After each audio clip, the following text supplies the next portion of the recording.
আসসালামু আলাইকুম ওয়া রাহমাতুল্লাহি ওয়া বারাকাতুহু। আহমাদুহু ওয়া নুসাল্লি আলা রাসূলিহিল কারীম। আম্মা বা'দু ফাআউযু বিল্লাহি মিনাশ শাইতানির রাজীম। বিসমিল্লাহির রহমানির রহিম। সম্মানিত আইয়ন টিভির শ্রোতা ও দর্শক মণ্ডলী, আপনারা যে যেখান থেকে আমাদের অনুষ্ঠান দেখছেন, আপনাদের সবাইকে স্টুডিও থেকে আমি মোহাম্মদ আব্দুল কুদ্দুস অভিনন্দন জানাচ্ছি, মুবারকবাদ জানাচ্ছি এবং আপনাদের প্রিয় অনুষ্ঠান আলোর পথে দেখার জন্য, সাথে থাকার জন্য, অংশগ্রহণ করার জন্য সাদর আমন্ত্রণ জানাচ্ছি। সম্মানিত শ্রোতা ও দর্শক মণ্ডলী, আশা করি আপনারা সবাই ভালো আছেন। আলহামদুলিল্লাহ, আমরাও ভালো আছি। আশা করব প্রত্যেক দিন যেভাবে আমাদের অনুষ্ঠানে অংশগ্রহণ করে থাকেন, আজকেও সেভাবে অংশগ্রহণ করবেন। স্ক্রিনের মধ্যে যে নম্বরটি দেখতে পাবেন, সেই নম্বরে টেলিফোন করে সরাসরি আমাদের সাথে কথা বলতে পারবেন। আপনাদের যে কোনো প্রশ্ন আমাদের কাছে রাখতে পারবেন। আমাদের সম্মানিত অতিথি সেই প্রশ্নগুলোর উত্তর দেবেন। সম্মানিত শ্রোতা ও দর্শক মণ্ডলী, আপনারা সবাই জানেন আমাদের এই অনুষ্ঠানে প্রত্যেক দিন আমাদের অতিথি এক একটি বিষয় নিয়ে আলোচনা করে থাকেন। আজকে যে বিষয় সম্পর্কে আলোচনা করবেন সে বিষয়টি অত্যন্ত গুরুত্বপূর্ণ এবং সে বিষয়টি হচ্ছে যে ইসলামের দৃষ্টিতে বিবাহ অনুষ্ঠান, এবং এই বিষয়ের উপর গুরুত্বপূর্ণ আলোচনা করবেন এবং আপনাদের বিভিন্ন প্রশ্নের উত্তর দিবেন। আমাদের স্টুডিওতে উপস্থিত রয়েছেন বিশিষ্ট আলিমে দ্বীন, ঐতিহ্যবাহী জামে মসজিদ বাইতুল আমান জামে মসজিদের সম্মানিত ইমাম এবং খতিব হজরত মাওলানা আব্দুল মালিক সাহেব। আসসালামু আলাইকুম রহমতুল্লাহ। আসসালামু আলাইকুম। ওয়ালাইকুম আসসালাম রহমতুল্লাহ। জি, ভালো আছেন জানাব? আলহামদুলিল্লাহ, আল্লাহর রহমতে অশেষ। অসংখ্য ধন্যবাদ আপনার সময় নষ্ট করে আমাদের সাথে এসে যোগ দেওয়ার জন্য। আপনি এই অত্যন্ত গুরুত্বপূর্ণ একটা বিষয়ে আমাকে দাওয়াত করার জন্য ধন্যবাদ। ধন্যবাদ। সম্মানিত শ্রোতা ও দর্শক মণ্ডলী, আসলে আমরা আপনাদের বিভিন্ন মানুষের এবং বিশেষ করে আপনারা যারা আমাদের দর্শক শ্রোতা রয়েছেন, আপনাদের মতামতের ভিত্তিতে, আপনাদের পরামর্শক্রমে আমরা বিভিন্ন সময় বিভিন্ন বিষয় নির্ধারণ করে থাকি। যখন কোনো গুরুত্বপূর্ণ বিষয় আমাদের সামনে চলে আসে, তখন আমরা সেই বিষয়ে সময় উপযোগী যে বিষয়গুলো আছে সেই বিষয়ে সাবজেক্ট নিয়ে আমরা আলোচনা করে থাকি। এবং অনেক সময় অনেকে আমাদেরকে অনুরোধ করেন যে এই বিষয়ের উপরে একটু আলোচনা করার জন্য। উনি মনে করেন যে বিষয়গুলো যদি আমরা আলোচনা করি, যারা এই অনুষ্ঠান শুনেন বা দেখেন বা জানেন, অনেকেই সেটা দেখেন, হয়তো সামান্যতম মানুষের উপকার হবে এইভাবে। কিন্তু আসলে আমাদের বিষয় এবং যেগুলো রয়েছে অনেক বিষয়, কিন্তু আমরা সীমিত সময়ের ভিতরে সপ্তাহে একদিন আমরা টেলিভিশনের মাধ্যমে প্রোগ্রাম করি। যাই হোক, তারপরেও এই নির্দিষ্ট সময়ের ভিতরে সংক্ষিপ্ত আকারে আমরা যে বিষয় আরম্ভ করি সে বিষয় নিয়ে আলোচনা করে থাকি। বর্তমান যুগে অনেকে আমাদেরকে বলেছেন, বর্তমান যুগে যে বিবাহ অনুষ্ঠানগুলা আমাদের মধ্যে পরিচালিত হচ্ছে, এবং বিশেষ করে হলিডের সময় প্রায় প্রত্যেক দিনই কোনো না কোনো একটি বিবাহ অনুষ্ঠান হয়, কোনো দিন একাধিকও হয়ে থাকে, এবং বিভিন্ন অনুষ্ঠানে আমাদের যাওয়ার সুযোগ হয়। এবং আপনারা তো যার যার আত্মীয় স্বজন নিজের অনেকের অনুষ্ঠানে আপনারা যান, তখন যে প্রাসঙ্গিক অনেক বিষয়গুলো আমাদের সামনে চলে আসে। এই অনুষ্ঠানের মধ্যে নমাজ নিয়ে বিভিন্ন ধরনের বিভিন্ন সুবিধা অসুবিধাও আমরা দেখি, যেটা ফরজ আমাদের উপর। তারপরে বিভিন্ন সামাজিকতা নিয়ে বিভিন্ন ধরনের আমাদের এমন একটি পরিবেশ, অনেক হলে দেখা যায় পুরুষ মহিলা একসাথে বসা, কোনো জায়গায় আলাদা রয়েছে, তাই অনেক বিষয় সামনে চলে আসে। তাই এই ব্যাপারে আমাদের আজকের সম্মানিত অতিথি আলোচনা করবেন ইনশাল্লাহ। আপনারা আশা করি সেটা শুনবেন, এবং আমাদের এই আলোচনা থেকে, শোনা থেকে যদি সামান্যতম আমাদের উপকার হয়, তাহলে আমাদের এই সময় দেওয়া, এই টিভির প্রোগ্রাম করা সার্থক হবে বলে আমি মনে করি। যাই হোক, সম্মানিত শ্রোতা ও দর্শক মণ্ডলী, আমি আমার সম্মানিত অতিথির কাছে চলে যাচ্ছি এবং ওনাকে অনুরোধ করব আজকের বিষয়ের উপর আলোচনা করার জন্য। ধন্যবাদ। আসসালামু আলাইকুম। আলহামদুলিল্লাহ, ওয়াসসালাতু ওয়াসসালামু আলা রাসূলিল্লাহ قال الله تعالى أعوذ بالله من الشيطان الرجيم بسم الله الرحمن الرحيم يا أيها الذين آمنوا قوا أنفسكم وأهليكم نارا صدق الله العظيم وعن أبي هريرة رضي الله تعالى عنه قال قال رسول الله صلى الله عليه وسلم النكاح من سنتي فمن رغب عن سنتي فليس مني أو كما قال عليه السلام সুপ্রিয় দর্শক ভাই বোনেরা, আমাদের দূরের এবং কাছের যে সমস্ত ভাই বোনেরা আজকের অনুষ্ঠান দেখছেন এবং দেখবেন, সকলকে জানাচ্ছি মুবারকবাদ। বিশেষত আজকের উপস্থাপক বিশিষ্ট আলেমে দ্বীন হযরত মৌলানা আব্দুল কুদ্দুস সাহেব আমাদের সমাজের অত্যন্ত গুরুত্বপূর্ণ একটি আমল, যেটা কিনা আমাদের পরকালের নাজাতের এবং দুজখ থেকে আমাদেরকে আত্মরক্ষার একটি সোপান হিসাবে পরিচিত নিকাহ, এই একটা নেক আমল সম্পর্কে আজকের বিষয়টা যে আমাদের সামনে উপস্থাপন করেছেন। আসলে এই আল্লাহ তাআলা বলছেন কোরআনে কারিমের মধ্যে যে মুমিনদেরকে আল্লাহ বলতেছেন যে হে ঈমানদারগণ, তোমরা নিজেকে এবং তোমাদের পরিবার পরিজনকে দোজখের আগুন থেকে রক্ষা করো। এবং এই ব্যাপারে আত্মরক্ষার জন্য বিভিন্ন যে সমস্ত সোপান, এর মধ্যে অন্যতম আল্লাহ রাসূল সাল্লাল্লাহু আলাইহি ওয়াসাল্লাম বলছেন আরেকটি বিষয়, আল্লাহ কোরআনের মধ্যে বলে দিয়েছেন যে তোমরা আতিউল্লাহ ওয়া আতিউর রাসূল, আল্লাহ সুবহানাহু তাআলার হুকুম পালন করো এবং রাসূল সাল্লাল্লাহু আলাইহি ওয়াসাল্লামের সুন্নাহর উপরে তোমরা সুপ্রতিষ্ঠিত থাকো। আল্লাহ রাসূল বলছেন নিকাহ হচ্ছে অন্যতম একটি গুরুত্বপূর্ণ সুন্নাহ। আর নিকাহু মিন সুন্নতি, নিকাহ বিবাহ শাদী এটা আমার সুন্নাহ। ফামান রাগিবা আন সুন্নতি ফালাইসা মিন্নি, যারা আমার এই সুন্নতকে যারা পালন করে না তারা আমার উম্মতের অন্তর্ভুক্ত নয়। আর উম্মতের অন্তর্ভুক্ত রসুল করিমের তরিকার বাহিরে কেউ যদি ছিটকে পড়ে তাহলে তার দুজখ থেকে আত্মরক্ষার কোনো উপায় নাই। তো এই বিবাহ শাদী এটি অত্যন্ত গুরুত্বপূর্ণ একটি মানুষের তার আল্লাহ সুবহানাহু তাআলার নৈকট্য লাভের এবং ভবিষ্যৎ প্রজন্ম, ভবিষ্যৎ বংশনারাদি এবং মানুষের বৈধ উপায়ে মানুষের এই আগমন দুনিয়াতে কিয়ামত পর্যন্ত যারা আসবে তার বৈধ এবং হালাল তরিকাই হচ্ছে বিবাহ শাদী। এবং আল্লাহ রাসূল সাল্লাল্লাহু আলাইহি ওয়াসাল্লাম বলছেন যে তোমরা বিবাহ শাদীতে তোমরা এমনভাবে এইটা প্রচলন করো যাতে আমার উম্মত কিয়ামতের দিন বেশি হয়। আমি গর্ববোধ করতে পারি যে আমার উম্মত বেশি দুনিয়াতে আসছেন এবং তারা আল্লাহর ইবাদতগুজার বান্দা হিসাবে জান্নাতি মানুষও বেশি হবে। সুতরাং এই যে একটা গুরুত্বপূর্ণ একটি আমল, একটি কাজ, যেটাকে আল্লাহ রাসূল সাল্লাল্লাহু আলাইহি ওয়াসাল্লাম এটা তার অন্যতম সুন্নাহ হিসাবে চিহ্নিত করলেন, এই জিনিসটা আমাদের মুসলিম সমাজে এটা একটি মানুষের অত্যন্ত গুরুত্বপূর্ণ একটি হালাল তরিকার একটি ভিত্তি প্রতিষ্ঠিত হলো। এখন ব্যাপার হলো এই বিবাহ শাদীটা, এটা যদি যেভাবে আল্লাহ এবং আল্লাহর রাসূল থেকে আমরা আদিষ্ট হলাম এইভাবে করতে পারলেই আমরা সওয়াবের অধিকারী হইলাম।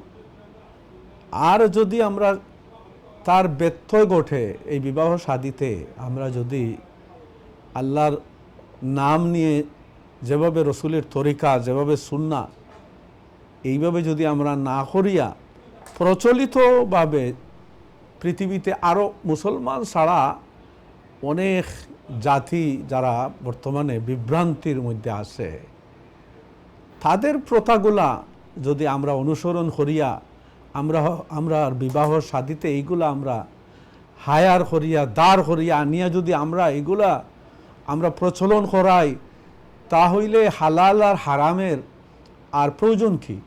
তাইলে তো আর আকদের এবং বিবাহের মাধ্যমে যে মানুষ হালাল হয়, হালাল হওয়ার জন্য যে সবাই উদ্গ্রীব থাকে, মানুষের সারা জিন্দগির সাধনা থাকে, আমার ছেলেকে বা আমার মেয়েকে হালাল উপায়ে আল্লাহর রসুলের তরিকা অনুসারে আমি তারে বিবাহ শাদীর মাধ্যমে আল্লাহর পুণ্যবান ব্যক্তি, আল্লাহর পুণ্যবান হাফিজে কোরআন, আলিমে দিন আমাদের এই ছেলে মেয়ের বংশর মধ্যে কিয়ামত পর্যন্ত জারি থাকবে, আর আমরা কবরে বসে বসে সওয়াবের অধিকারী হব। এই যে মানুষের একটা চিন্তা ধারণা এবং একটা আকাঙ্ক্ষা, একটা আশা এবং বাঁচবার একটা জরিয়া থাকে, এইটার জন্যই তো মানুষ সব এই একটা শুভ কাজের জন্য এই বিবাহ শাদীর অ্যারেঞ্জমেন্ট করায়। কিন্তু এই বিবাহ শাদীর মধ্যে যে ইসলামের তরিকাকে বাদ দিয়ে আমরা বর্তমানে যেভাবে আমরা অনইসলামিক কার্যকলাপে আমরা দাবিত হইলাম, এবং আমরা যে দিন দিন আমাদের যে আসল যে পরিচয়, আমাদের আসল উদ্দেশ্য, আসল যে লক্ষ্য উদ্দেশ্য আল্লাহর সন্তুষ্টি অর্জন, হালাল উপায়ে বিবাহ শাদীতে বরকত হাসিলের মাধ্যমে নেক সন্তান লাভ করিয়া আপনার পরিবারের মধ্যে শান্তি আসবে, এই আশায় যে ছেলে আপনার ঘরে আপনার মেয়েকে বিবাহ করাই দিলেন বা আপনার ছেলেকে বিবাহ করাইলেন, আপনার এই দাম্পত্য জীবনের মধ্যে যে আল্লাহ তাআলা নাতিনশা দিবেন, গড় উজালা হবে, সুন্দর হবে, সার্থক হবে, এর যে আপনার মূল যে আপনার আসল যে জায়গাটা, সেই জায়গার মধ্যে যদি আমরা খুব প্রথা ঢুকাইয়া এবং আমরা এর মধ্যে আপনার অন্য ধর্মের, অন্য ইসলাম বহির্ভূত যে সমস্ত প্রথা, এইগুলা আমরা হায়ার করিয়া, এইগুলারে পালন করিয়া আমরা যদি তারপরে মনে করি দোয়া করি, হুজুর দোয়া করেন আমার ছেলের ঘরে যেন একটা হাফিজে কোরআন, হযরত আল্লামা আব্দুল কুদ্দুস সাহেব তিনি টিভিতে যান, ওনার কাছে রাস্তায় দাঁড়াইয়া বলেন আমার ছেলের জন্য একটা বউ আনছি, দোয়া করেন এই করে যেন আপনার একটা মৌলানা আল্লাহ তাআলা দান করেন। এখন আপনি বিবাহ শাদীতে কি করছেন, কিভাবে বিবাহ শাদীর সূত্রটা গোটাইছেন, আপনি কিভাবে মূল পুঁজিটা সৃষ্টি করছেন, এইগুলার দিকেও আমাদের লক্ষ্য রাখতে হবে। সুতরাং আমাদের মুসলিম সমাজে বিয়েতে অনেক অনিয়ম এবং কুপ্রথা চালু হয়েছে, যা ইসলামী শরিয়ার সমর্থন করে না, বরং ওইসব কাজ ইসলামী দৃষ্টিকোণ থেকে খুবই নিন্দনীয় এবং অপরাধযুক্ত। আমাদের মুসলমানদের বিয়েতে যেসব অনিয়ম বা প্রথা রয়েছে, সেগুলোর মধ্য থেকে আমরা কিছু বিষয় নিয়ে আলোচনা করতে পারি। এর মধ্যে একটা হলো পাত্রী দেখা। এই পাত্রী দেখার সময়ে ফয়লা যে অনিয়মটা এবং কুপ্রথা আমরা যেটা চালু হয়েছে, এইটা থেকে আমরা কিভাবে বাঁচতে পারি, এইগুলোর মধ্যে আছে যেমন আমাদের সমাজে পাত্রী বা মেয়েরে দেখার যে নিয়ম আমরা চালু করছি সেটা সঠিক নয়। কারণ পাত্রীকে দেখতে গেলে ইসলামী নিয়ম মানতে হবে। ইসলামী নিয়ম অনুসারে যিনি বিয়ে করবেন তার সাথে অন্য কোনো পুরুষ যাওয়া এবং অন্য কোনো পুরুষ লোকে দেখা, এটা জায়েজ না। এই সময়ে শুধুমাত্র ছেলে দেখতে পারবে এবং ছেলের মা, বোন এবং মেয়ে লোক যারা আছে তারা দেখতে পারবে, কিন্তু অন্য কোনো পাত্র পুরুষ লোক এই মেয়েকে, যেহেতু এই মেয়ে এখনো বিয়া হয় নাই, এই কারণে ইভেন অলদো মেয়ের আপনার এই ছেলের ভাইও দেখতে পারবে না, ছেলের বাবাও দেখতে পারবে না, কারণ ছেলের বাবা এখনো মাহরাম হয় নাই। শুধুমাত্র ওই ছেলেই দেখাটা, এটি হইল আসলে প্রকৃত নিয়ম। আর ওই যদি মেয়ে লোক থাকে, তার মা থাকে, বোন থাকে, শাশি থাকে, ওরা দেখা এটা ঠিক আছে। কিন্তু এখন আমাদের সমাজে বিয়ে শাদিতে যে সমস্ত যে এই ছেলে গেলে তার বন্ধু বান্ধব যাইতে হবে, তার দুলাভাই যাইতে হবে, তার এইভাবে মাহরাম ছাড়া যে কোনো মানুষ এই বিবাহ শাদীর উপলক্ষে দেখা সাক্ষাৎ করা এবং পর্দার খেলাফ ঘটানো, এটা সম্পূর্ণরূপে হারাম। তাছাড়া আর একটা জিনিস, বিয়ে শাদীতে গায়ে হলুদের নিয়ম বর্তমান সময়ে খুব গুরুত্বপূর্ণ আকার ধারণ করছে। গায়ে হলুদ ছাড়া বিয়ে আর হবে না। এই গায়ে হলুদ কিন্তু এই গায়ে হলুদ রে আপনার কেন্দ্র করিয়া অনেক অনুষ্ঠান, গান বাজনা, বেফরদা মেলামেশা এটা শুরু হয়েছে। অথচ ইসলামী শরীয়তে গায়ে হলুদের কোনো নিয়ম নাই। এটা শরীয়তে এটার কোনো আসল নাই। তারপরে আসে আপনার এই বিয়ে শাদিতে অত্যাধিক জৌলুস বা আড়ম্বর করা, অনেক কিছু বিয়ে শাদিতে বর্তমানে জাঁকজমক আড়ম্বর অনেক বেশি করা হয়। বিয়ে বেশি আড়ম্বরপূর্ণ বিবাহ ইসলাম সমর্থন করে না। অনাড়ম্বর বিয়াটা বেশি গুরুত্বপূর্ণ। কিন্তু আমাদের এই সমাজে মহা ধুমধামের সাথে বিবাহ কার্যক্রম অনুষ্ঠিত হয়।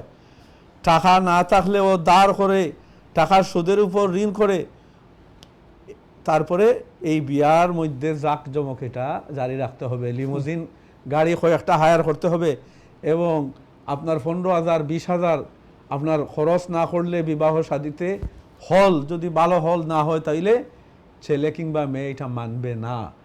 আর এরপরে আপনার তো বাকি রইল যে আপনার বিয়ার শাদিতে আপনার যে টোটালি এখন আপনার এই যে সমস্ত নন মুসলমানরা বিয়া শাদিতে যে সমস্ত তারার একটা কর্মসূচি বানাইছে যে পয়লা বিয়ার অনুষ্ঠানে যাওয়ার সময় আপনার ওই মাইকে অ্যানাউন্স করবে আর সব মানুষ হা করিয়া এই সাইয়া রইবে, ছেলে মেয়ে একখানে, পুরুষ মহিলা সব একখানে করিয়া এরপরে আপনার ছেলে মেয়েটারে লইয়া যাইবে সাজাইয়া খুব সুন্দর চমৎকারভাবে এবং বেফরদাভাবে মেয়েটারে লইয়া যাওয়া হইতেছে এবং বাবা একদিকে মা একদিকে, মাও বেফরদা আর মেয়েও বেফরদা। এরপরে আপনার মেয়ের যদি বোনরা থাকে তাইলে বোনরাও তারাও সাজিয়া যাইবে বেফরদা অবস্থায়। আর এরপরে সারা মজলিসের মানুষ দেখতে থাকবে। এই যে চৌখের দৃষ্টি পড়তেছে এই মহিলার বেফরদা অবস্থায়, যে এই মহিলাটারে প্রথমেই যে আপনার কয়েকশো মানুষের আর এই মেয়েটারে সাজাইয়া এমনভাবে আপনার নিয়া মানুষের সামনে উপস্থাপন করা হইল, এই মেয়েটারে নিয়াকে হায়া শরম লজ্জা বলতে আর কিছুই থাকলো না। এই বাবার সামনে আপনার মেয়েকে বাবাই লইয়া যাইতেছে, মায়ে লইয়া যাইতেছে। আর অনেক ছেলেরা মেয়েরা যারা বিবাহ শাদিতে আসলো আর তারা সবাই তো দেখতেছে। আর এরপরে আপনার হুজুম আরম্ভ হয়েছে বাজনা। এই যে বাজনা এবং থালে থালে আপনার এই মেয়েটারে সাজাইয়া নিয়া তারপরে স্টেজে তোলা হইল। এরপরে ছেলে মেয়েরে একাত্র করিয়া আপনার এক একটা স্টেপ করিয়া যে পয়লা ছেলের ফ্যামিলির মানুষ আইবা, মেয়ের ফ্যামিলির মানুষ আইবা, এইভাবে এক সময় আপনার হাতে তালি দেওয়া হইব আর মাইকের মধ্যে ঘোষণা দেওয়া হইব। এই যে আপনার এত কিছুর মাধ্যমে একটা মেয়েরে বেফরদা অবস্থায়, এটা কি কোনো ইসলামিক বিবাহ হইল? এটা সম্পূর্ণ হারাম একটা কাজের মাধ্যমে এই মেয়েটার জীবনটারে সম্পূর্ণভাবে নষ্ট করিয়া এই মেয়ের প্রতি সারা মানুষের বদনজর, সারা মানুষের কুদৃষ্টি ফালাইয়া এই মেয়েটারে সাজাই। তাইলে সিনেমা কোথায় আর এই বিবাহ অনুষ্ঠানের বেশমটা কি? তাইলে তো আপনি সিনেমাতে নিয়া যেভাবে আপনি মানুষে হাজাইয়া মানুষে সবাইরে বসাইয়া দেখানো হয়, এইভাবে তো এই ধরনের বড় বড় বুজুর্গরা সহ আপনার এই বিবাহ শাদিতে যাইয়া তারপরে এই আপনার এই শয়তানের একটা মহড়া হইতেছে। এই শয়তানের মহড়ার মধ্যে আমরা এটার নাম দিলাম কি, এইটা বিবাহ শাদি। আমার ছেলের বিবাহ করাইছি এত হাজার পাউন্ড খরচ করাইয়া, আর এতটা লিমোজিন নিয়া, আর নাচ গান বাজনা, এইগুলার মাধ্যমে আপনার এরপরে সারা বেফরদা অবস্থায় আপনার পুরুষ মহিলা একখানে বসিয়া এরপরে সবাই খাওয়া দাওয়া খাইল। এই সমস্ত খাওয়া দাওয়ার মধ্যে না আছে কোনো বরকত এবং এই বিবাহ অনুষ্ঠানের মধ্যে আল্লাহর গজব ছাড়া আর কিছুই হবে না।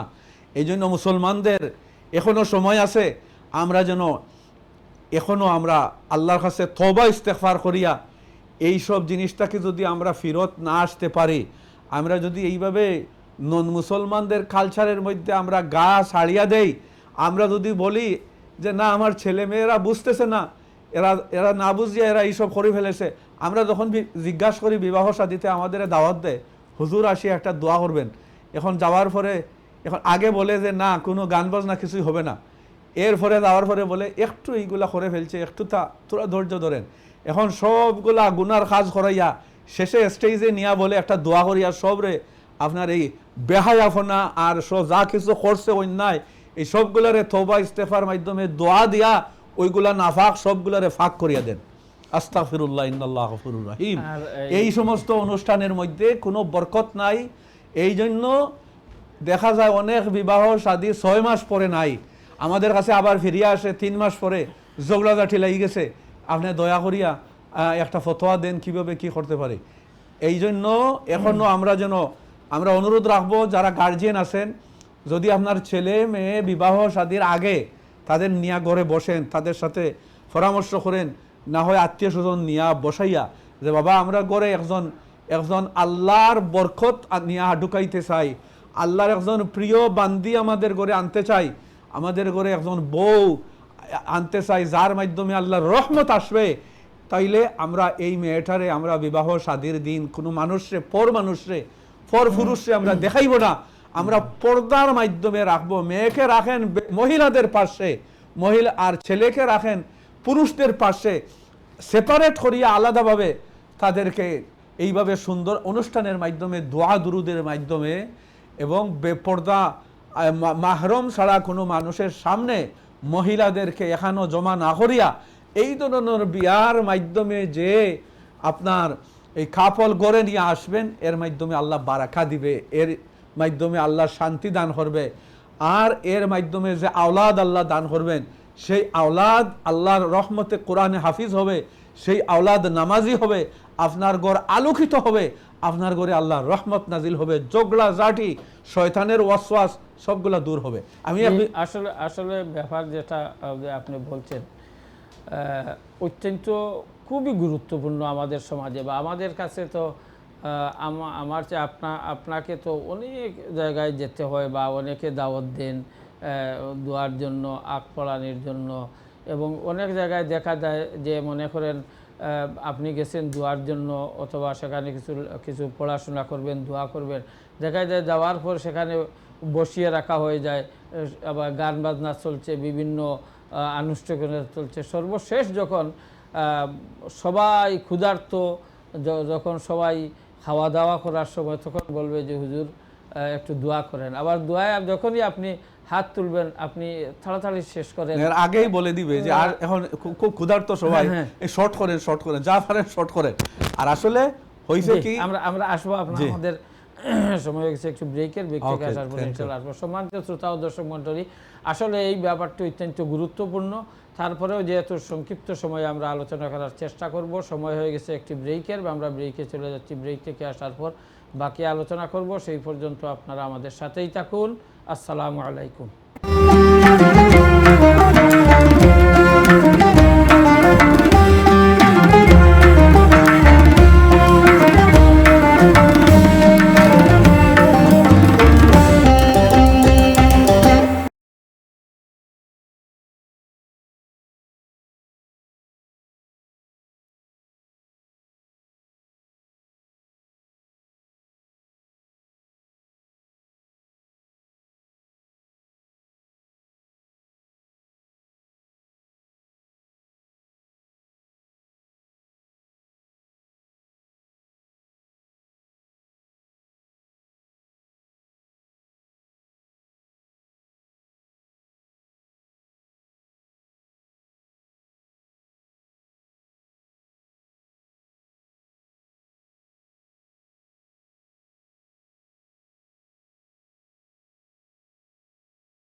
আসসালামু আলাইকুম।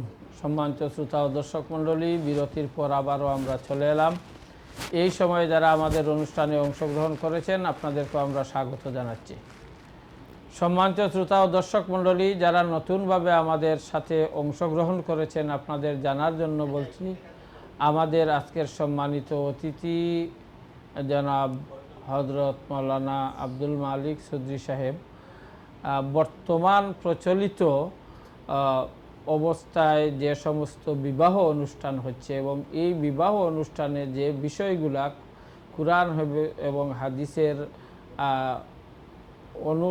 আলোকে না হয়ে, অর্থাৎ ইসলামের দৃষ্টিতে যেগুলা খারাপ কাজ সেইগুলা যে প্রচলন চলছে ওই সম্পর্কে উনি আলোচনা করছেন। আলহামদুলিল্লাহ, আমরা আশা করব আপনারা আমাদের আলোচনা শুনবেন। একজন কলার চলে এসেছেন, আমরা কথা বলে নিই। হ্যালো, আসসালামু আলাইকুম। আসসালামু আলাইকুম। মালিক সাহেব, একটা ফোন করতাম চাইলাম আপনাদের কাছে। জি, আপনি ভালো আছেন হাজি সাহেব? জি ভালো আছি হুজুর, আপনারা দোয়া করছেন, ভালো আছি আলহামদুলিল্লাহ। আমি দুইটা কথা জিজ্ঞাসা উত্তর পাইতাম। জি জি জি, বলেন। বিসমিল্লাহির রহমানির রহিম। লা হাওলা ওয়ালা কুওয়াতা ইল্লা বিল্লাহ, লা হাওলা ওয়ালা কুওয়াতা ইল্লা বিল্লাহ। আর পরের শব্দ লাগিয়ে দি লা হাওলা ওয়ালা কুওয়াতা ইল্লা বিল্লাহিল আলিয়্যিল আযীম। এই ফজিলতটা কি একটু কইবাম দাঁড়ে। লা হাওলা ওয়ালা কুওয়াতা ইল্লা বিল্লাহিল আলিয়্যিল আযীম।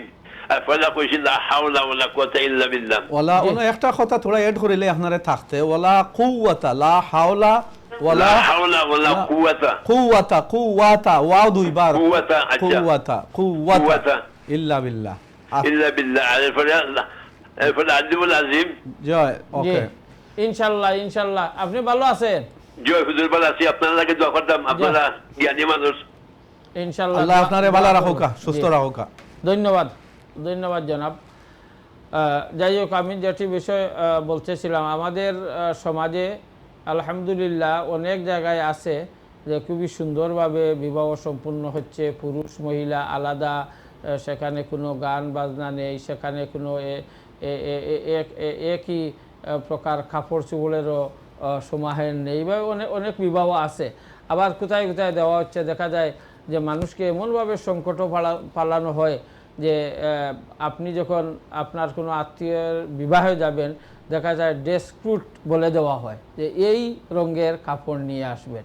তখন অনেক মানুষ অনেক ধরনের বিভ্রান্তিতে পড়ে যায় যে বরের যে আত্মীয় স্বজন রয়েছেন, ফ্যামিলি রয়েছেন, ওনারা এক ধরনের কাপড়, এক রঙের কাপড়, মহিলার যারা রয়েছেন তারা এক রঙের কাপড়। এই সমস্ত যে মেইন যে ব্যাপারটি হচ্ছে যে কুরআন এবং হাদিসের আলোকে বিবাহ সম্পূর্ণ হবে, কিন্তু সেখানে দেখা যায় যে আসলে প্রাসঙ্গিক যে বিষয়গুলা, সেই বিষয়গুলা করতে গিয়ে যে মূল যে বিষয় সেগুলা তো আমরা অনেক দূরে সরে যাই। টাকা পয়সার ব্যাপারে হোক, অন্যান্য ব্যাপারে হোক, দেখা যায় যে আমরা আসল ব্যাপারটা হচ্ছে হযরত জি যে আল্লাহ রাসূল সাল্লাল্লাহু আলাইহি ওয়াসাল্লাম বলছেন হাদিসের মধ্যে যে বিবাহ শাদীকে তোমরা ইজি করো, আর যদি বিবাহ শাদীরে কঠিন করো তাহলে জিনা বেবিচার এটা বেড়ে যাবে। অর্থাৎ বিবাহ শাদী কঠিন কেমনে, এই যে আপনি বললেন যে ড্রেস কোড হতে হবে, সমান হতে হবে, তারপরে আপনার এই বড় হল আপনার ভাড়া করতে হবে, খাবার দাবার, এইগুলা এই সবগুলো হচ্ছে এইগুলা ওয়েস্ট অফ মানি। আর আল্লাহ তাআলা কোরআনের মধ্যে সরাসরি বলছেন যে তোমরা ইন্নাল মুবাজ্জিরিনা কানু ইখওয়ানা শায়াতিন, যারা এই ধরনের ইসরাফ খরচ করে তারা আসলে প্রকৃতপক্ষে শয়তানের বন্ধু, শয়তানের ভাই। এই সব জিনিসের মাধ্যমে, অথচ এই আপনার বিবাহ শাদীতে সবচেয়ে সুন্নত হইল আরেকটা জিনিস, এটা হইল অলিমা।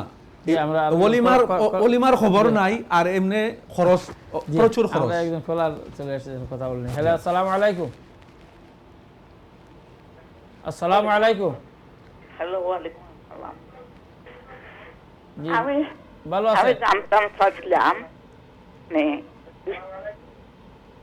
হ্যালো।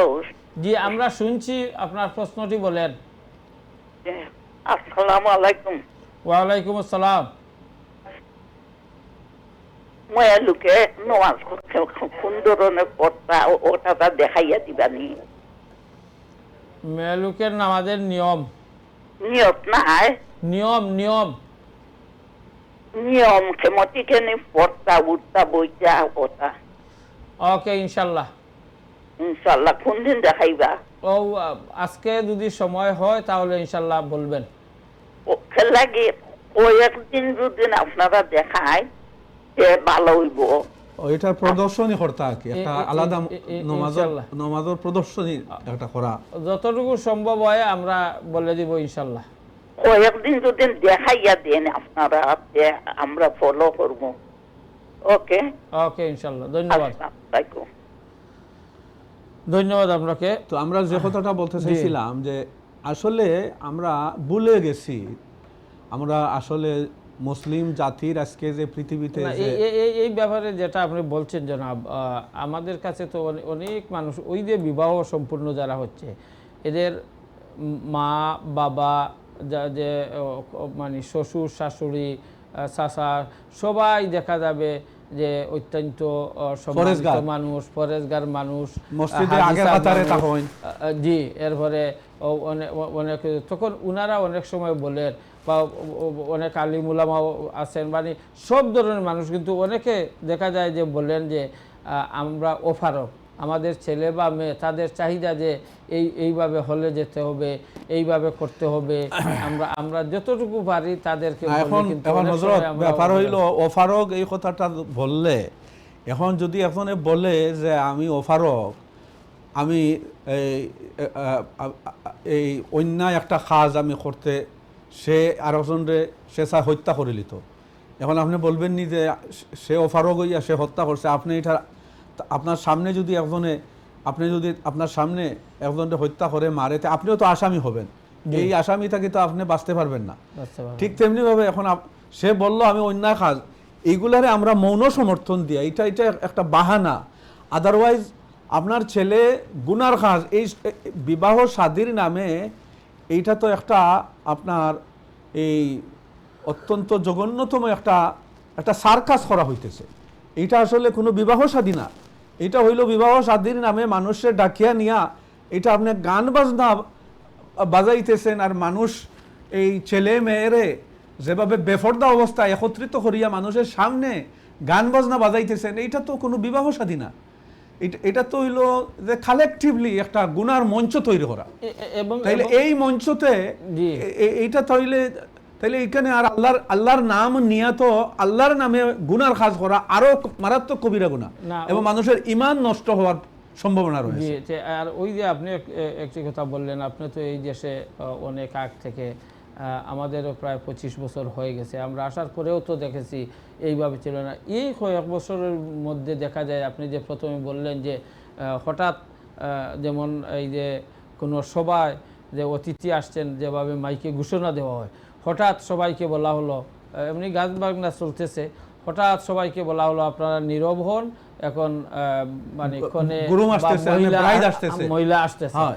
তখন দেখা যায় হাততালি যে দেন, সবাই হাততালি বা দেন। ওই যে উনি মা বা বাবা সাথে প্রথমে ছেলে আসতেছেন মহিলা আসতেছেন মা বা বাপে মহিলাকে নিয়ে আসতেছেন এবং দুই দিক দিয়ে সবাই দেখতেছেন আর যে অনেক সময় দেখা যায় যে বরকে নিয়ে ছেলেরে নিয়ে আইতেছে একদিকে বাবা একদিকে মা লিপস্টিক লাগাইয়া বেফর্দা অবস্থায় মা যেন আরো আজকের মানে সাজিয়া আইতেছেন বোঝা যাইতেছে এই যে কন্যা যেভাবে সাজিয়া আইতেছে মা এইভাবে সাজিয়ে আসতেছে এবং বেফর্দা অবস্থায় এই অবস্থায় ছেলেরে লইয়া যাইতেছে আমি যে বিষয়টি বলতেছিলাম আপনার কাছে মানে জিজ্ঞাসা করতে চাই যে বিবাহের দিন তো বর হোক কনে হোক এই দিন উনারা রাজা উনারা যতটুকু মানে শরীয়তের ভিতরে থেকে খুশি জাহির করবেন তো এই যে সবচেয়ে উত্তম হ্যাঁ এই যে বিষয়টা আছে ওটা যদি শুধু মহিলাদের কাছে যে এই যে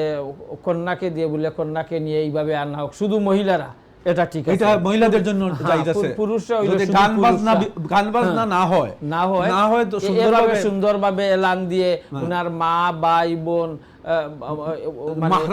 মাহরাম যারা এরা যদি এইভাবে কন্যাকে নিয়ে মহিলাদের আলাদা স্থান থাকে সেখানে নিয়ে আসা হয় তাহলে তো কোনো অসুবিধা নেই। হ্যাঁ, এটা তো তার মহিলাদের শুধু মহিলা আলাদা থাকলে আলাদা কোনো কোনো স্থানে এইভাবে হয়।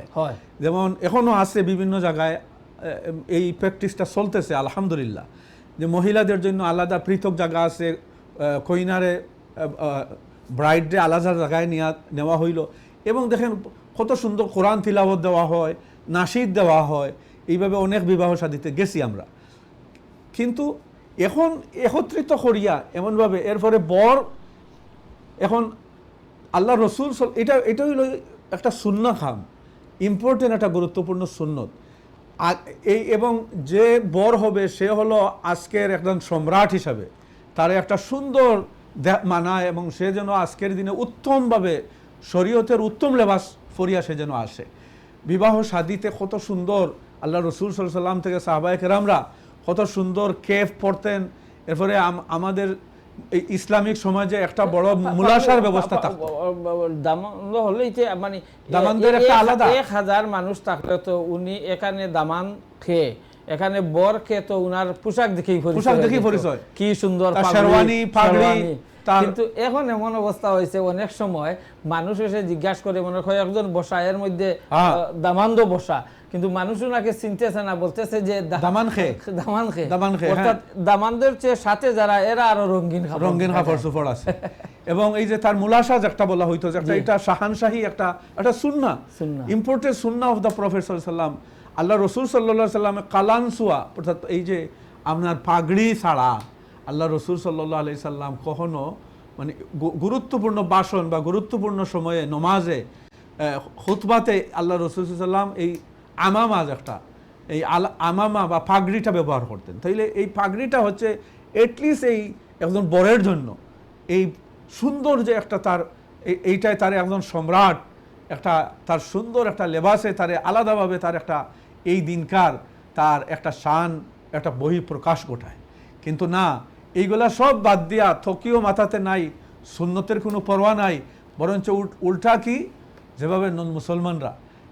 এখানে একবার আমি এই একটা বিবাহতে গেলাম, গিয়া দেখা যায় একদিকে ডুল ডফকি বাজতেছে নিচে এটার মধ্যে হলো তারা শিখরা, আর একটু উপরে গিয়া দেখা গেল হাওটায় ডুল ডফকি বাজতেছে। এখন কোনটাতে ঢুকবেন, এখন দেখা গেল এইটা হইল মুসলমান, দিয়গুড়েরই সমান ডুল ডফকি বাজতেছে। তারপরে আমি আলহামদুলিল্লাহ এখান থেকে বাইরে চলিয়া আসতে পারছি। যাই হোক, এই হচ্ছে আজকের যে অবস্থা, যার কারণে আজকে মুসলমানদের এই অধঃপতন এবং পরিবারের মধ্যে সবচেয়ে দুঃখজনক সংবাদ হইল যে বিবাহ শাদীর কোনো ক্ষেত্রে 1 মাস বাদে দেখা যায় অঘটন। কারণ কি, এর মধ্যে যে শয়তানের যে ওয়াসওয়াস, এগুলো প্রথমত হইল আপনার চৌখের বদনজর। আল্লাহ রসুল সাল্লাল্লাহু আলাইহি সাল্লামের সময়ে একজন সাহাবী খুব সুন্দর ছিলেন, এই সাহাবী গোসল করতেছেন, আর আরেকজন উনিও সাহাবী, উনি দেখছেন, দেখিয়া বললেন খুব চমৎকার ওনার শরীরটা, উনি বড় সুন্দর মানুষ। এই কথা বলার সাথে সাথে উনি জায়গাতেই ফেল্ট হইয়া পড়ে গেলেন, বেহুশ হইয়া পড়ে গেলেন। আল্লাহ রসুল সাল্লামের খেদমতে গিয়ে বলা হলো যে এই ঘটনা। আল্লাহ রসুল বললেন যে এই তোমরা কি এই যে একজন মানুষের প্রতি বদনজর তুমি দিলাই, এতে তো তার জীবন তুমি তারে হত্যা করে ফেলতে চাইছিলাই। অর্থাৎ একজনের চৌকের যে আর নজর হকুন, বদনজর মানুষের এটা সত্য জিনিস। তাইলে এখান থেকে বুখারীর হাদিস দ্বারা প্রমাণ হয় মানুষের বদনজর। এখন আপনি বদনজর লাগানোর জন্য ওপেন করিয়া সবগুলা বেফরদা অবস্থায় মানুষের সামনে লইয়া গেলায় আপনার মেয়েটারে, এই মেয়েরে আপনার ঘরে আপনার ছেলের বউ বানাইয়া আনবেন, হাজার হাজার মানুষের চৌকের বেফরদার নজর বদনজর আপনার এই মহিলার এই মেয়ের উপরে পড়লো। এই মেয়ের সাথে তো বদনজরের মাধ্যমে তার নারী বড়ি সবগুলা জ্বালাইয়া শেষ করে ফেলছেন, এরপরে আপনার ঘরে আনিয়ে তারে তুলতেছেন। এরপরে আরো অত্যন্ত দুঃখজনক একটা ঘটনা, আল্লাহ রসুল বলছেন যে বিশেষ করে সূর্য ডুবার আগে এই সময়ে শয়তান তার আশ্রয় চায়, তার নিজের নিরিবিলি স্থান চায়। আমি এক বিবাহতে দেখলাম আপনার এই মেয়েটারে নিয়ে জঙ্গলের ভিতরে সূর্য ডুবার আগে এই সময়ে তারে লাইট দিয়া রঙিন লাল কাপড় এমনিই তো তার সাজানো অবস্থায় তারে নিয়ে এখানে এই জঙ্গলের ভিতরে ফটো তোলা হইতেছে। আর এইদিকে এই আপনার একটু পরেই আজান হইল, এই আজানের সময়ও তারা এই জঙ্গলের মধ্যে। অথচ আর অনেকেই দেখলাম এই হলের ভিতরে বড় বড় বুজুর্গরা, বড় বড় দাড়িওয়ালা হাজি সাহরা শুধু বার চাইতেছেন খাওয়ার জন্য। খাইবেন কি মিয়া, কি খাইবেন? অথচ নমাজের সময় যাইতেছে, নমাজের কোনো টেনশন নাই, খানার জন্য সব উদগিরি বইয়া বইছে। এইসব গান বাজনার ফলে এই সমস্ত জিনিসের খাওয়াটাও হালাল হবে কিনা, ইমান আমাদের জায়গাতে থাকবে কিনা, এইগুলো চিন্তার বিষয়। এখানে আরও একটি বিষয় হচ্ছে, অনেক মানুষ, ওই যে আমি প্রথমে বললাম যে আপনাকে যে অনেক মানুষ অপারক, আপনাকে একজন মানুষ দাওয়াত দিয়েছেন বা অন্য কোনো মানুষকে দাওয়াত দিয়েছেন, যখন মানুষ গেলেন দেখা গেল এখানে মানুষ 100, 200, 300 জন মানুষ রয়েছেন, আপনি বসে ফেললেন, তখন গান বাজনা চলতেছে। আপনি অনেক সময় চেষ্টা করলেন বা অনেককে বললেন সেটা বন্ধ করার জন্য, কিন্তু দেখা গেল কর্তৃপক্ষ যারা রয়েছে বা তারা আমাদের মতো 1জন 2জন মানুষের কথা কোনো গুরুত্বও দিবে না, সেটা বন্ধ করবে না। এখন এই যে একটা বিষয়, যেমন আপনি বা আমি বা আমার মতো এইভাবে শত শত মানুষ মন থেকে চাচ্ছে না হয়তো গান শোনার, মন থেকে চাচ্ছে না যে এই খারাপ কিছু দেখা, কিন্তু বাধ্য হইয়া উনাকে দেখানো হচ্ছে, শোনানি হচ্ছে, তারে বাধ্য করা হচ্ছে এইগুলার জন্য তো আলাদা। এটা তো এর জন্যই তো এই যে আল হায়া ও শুবাতুম মিনাল ঈমান, হায়া শরম যেখানে থাকে না, এখানে ঈমান নাই, এটা হচ্ছে ঈমানের পার্ট। এখন আপনি এই যে গান বাজ, এখন আপনার ফ্যামিলি লইয়া গেলেন, এখানে ছেলে মেয়ের বা আপনার ওয়াইফ লইয়া গেলেন, যাওয়ার পরে দেখলেন এখানে গান বাজনার সহ বিবাহ হইতেছে, তাইলে তো আপনার ছেলে মেয়ে যারা তারাও বুঝবে, যারা ছোটো আছে এরা তো কিছু বুঝবে না, মনে করবে মুসলমানদের বিবাহ সম্ভবত এইভাবেই হয়, এইটাই বোধহয় আমাদের ট্রেডিশন। তাহলে সেও লালন করবে, আস্তে আস্তে সে চিন্তা করবে তারও ভাই বোনের বিবাহ হইলে সেও এইভাবে করার সে চেষ্টা করবে। এই জন্য আমরা যারা অ্যাটলিস্ট এখনো যাদের ইমান মজবুত আছে, আমরা যেন বিবাহ, শুধু ইমাম সাহেব কেন বলবেন, বে করিয়া সবাই সুন্দরভাবে গান বাজাইতেছে, এইটার ভাই হা করিয়া হাজি সাহেবরা চাইতেছে, আর হলে হলে বলবে হুজুরকে হুজুর দেখেন। এমনি মসজিদে বইয়া যদি একটু একটা ছোট বাচ্চায় তোলা চিল্লা চিল্লি করে, 3জন 4জন দাঁড়াইবে মসজিদে যে এই বাচ্চা খার, এই বাচ্চা খার, সে চিল্লা চিল্লি করতেছে, সেখানে মুরব্বিয়ানে দেখানো যায়। আর বিবাহ শাদীতে হা করিয়া সুন্দর লাগে এই যে গানের বাজনা, এইটা ভাই চাইয়া, আর শুধু হুজুরকে বলবে আপনি একটু বলিয়া দেখেন, কিছু করানি যায়। এই সময় তোমার সাহস কোথায় যে তুমি আমারে আনছো এখানে দাওয়াত দিয়া, তোমার এখানে কি বেনফাটিস শোনার জন্য? তাইলে তো আমি সিনেমাতে গেলে আমি আরো ভালো ছিল, আমি তোমার এখানে আসিয়া এই গান বাজনা আর গুনার কাজে লিপ্ত হওয়ার জন্য আমার দাওয়াত দিয়ে আনছো, আমি চলে যাইতেছি। 5জন মুরব্বী উঠিয়া গেলে একটা মজলিস থেকে যদি এই ধরনের আমরা একটা অনুসরণ করতে পারি, একটা উদাহরণ সৃষ্টি করতে পারি, তাইলে আমাদের সমাজে ইনশাআল্লাহ এই জিনিসটা এখনো সম্ভব আছে, এইগুলারে আমূল পরিবর্তন করার। আমাদের সবাইকে উদ্যোগী হতে হবে এবং ভূমিকা নিতে হবে। একজন কলার চলে এসেছেন। হ্যালো, আসসালামু আলাইকুম। মোল্লা হোটেল দিবানি, আমি একটা প্রশ্ন করতাম। জি, আমি আপনার সাথে কথা বলছি জনাব, বলেন। আচ্ছা জনাব, ওই যে বর্তমানে দাড়ি মুখো, এর বাদে হাফ প্যান্ট ইন্ডিয়া নমাজও, ও তো গতদিন আমি ওটা মাগরিবের নমাজও দেখছি, এর বাদে রাস্তা তো দাড়ি মুখো রাখিয়া জোয়ান বুড়া হাফ প্যান্ট ইন্ডিয়া মুসলমান হল, এটা কোনটা? খুব চমৎকার, খুব সুন্দর। ওকে, ইনশাআল্লাহ ধন্যবাদ আপনার, ধন্যবাদ আপনাকে। আর কোনো প্রশ্ন আছে?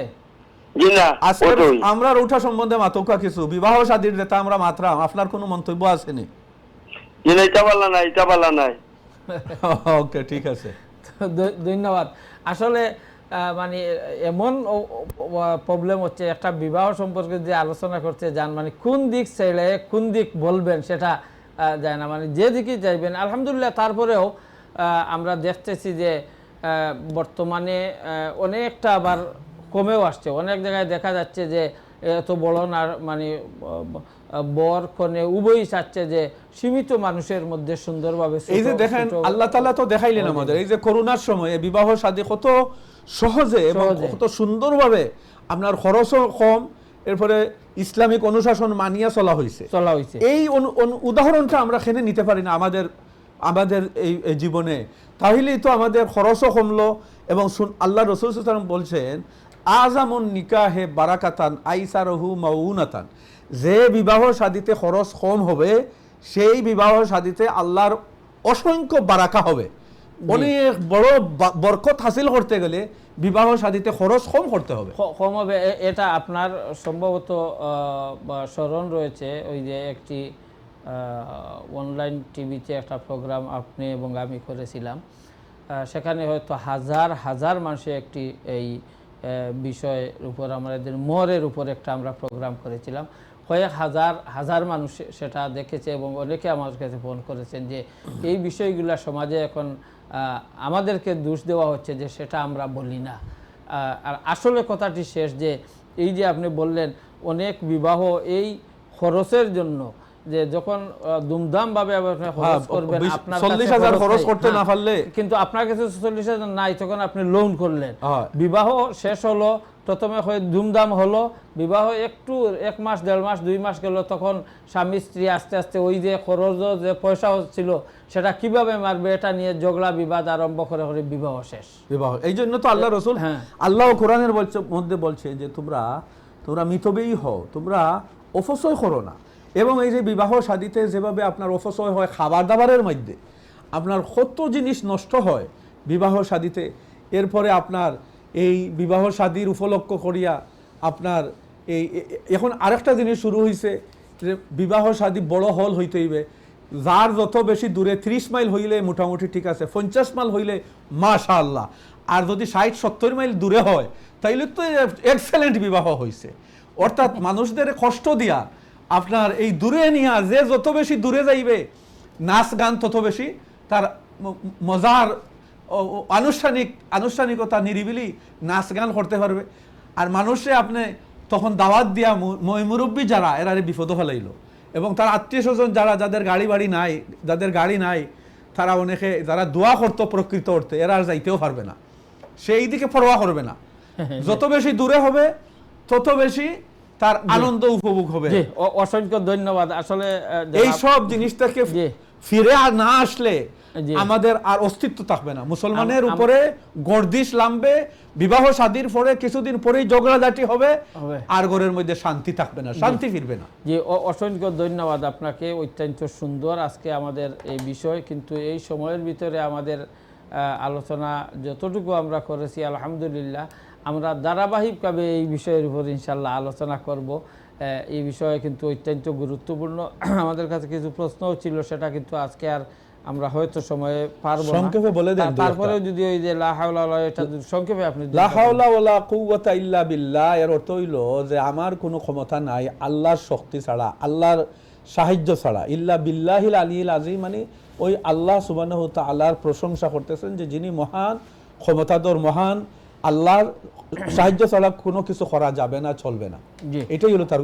আর এই যে একজন মহিলা বলেছিলেন যে সেটা তো এখানে প্র্যাকটিক্যাল যেখানে সম্ভব নয়, উনি এই যে স্থানীয় যে ইমাম সাহেব রয়েছেন বা কোনো মহিলা যদি জান্নাওয়ালা থাকেন, আশেপাশের মহিলাদের যে সমস্ত বুক আছে এই বুকগুলাতে উনি দেখিয়া এই বুকের মধ্যে এগুলা নির্দেশনা পাইবেন। পুরুষ এবং মহিলার তো প্রায় সমান, কিছু কিছু ক্ষেত্রে মহিলা এবং পুরুষের মধ্যে যে পার্থক্যগুলো রয়েছে অনেক অনেক বুকে, এগুলা খুব বেশি পার্থক্য নাই, মোটামুটি ওই যে যেগুলো আছে তার নমাজের ফরজ ওয়াজিব এইগুলা তো সবার জন্য সমান, এবং এইভাবে আদায় করে নিলে ইনশাআল্লাহ আদায় হয়ে যাবে। শুধুমাত্র মহিলাদের জন্য বসার ক্ষেত্রে একটু হাত উঠানো মহিলাদের বুকের মধ্যে বাঁধবেন, এবং খানের পর্যন্ত নেওয়া লাগবে না, তাদের শোল্ডার পর্যন্ত, হাত পর্যন্ত রাখলে, চাদরের ভিতরে তাদের হাত রাখলেও তাকবীরের সময় উঠানো হবে। জি, আচ্ছা।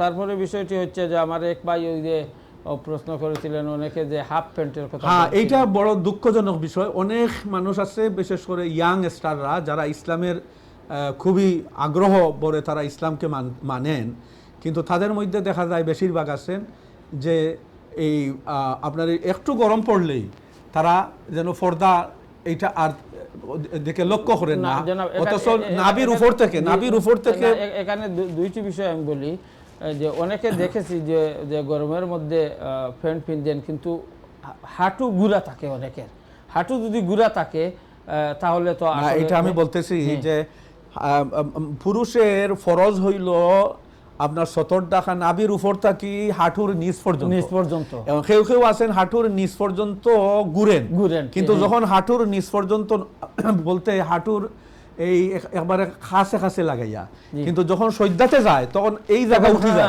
এইটাই বলতেছি, যখন সজ্জা যাওয়ার পরে যদি হাঁটুর উপরে চলে আসে তাহলে তো পর্দা চলে গেল। পর্দা চলে গেলে নমাজ বাতিল হয়ে যাবে, ফাসিদ হয়ে যাবে, বাতিল হয়ে যাবে। আর নমাজে নাই তো শুধু হাঁটু ও মানে উদলা করে তো এমনিতেই ছাড়াও তো আপনি গুনাহগার। সালাত ছাড়াও তো পুরুষের জন্য নাভির উপর থেকে হাঁটুর নিচ পর্যন্ত সব সময় পর্দা করা ফরজ, যেভাবে মহিলাদের মাথা থেকে পা পর্যন্ত ফরজ। জি, আমরা আজকে আর আলোচনা করতে পারবো না, আমাদের সময় এখানে শেষ।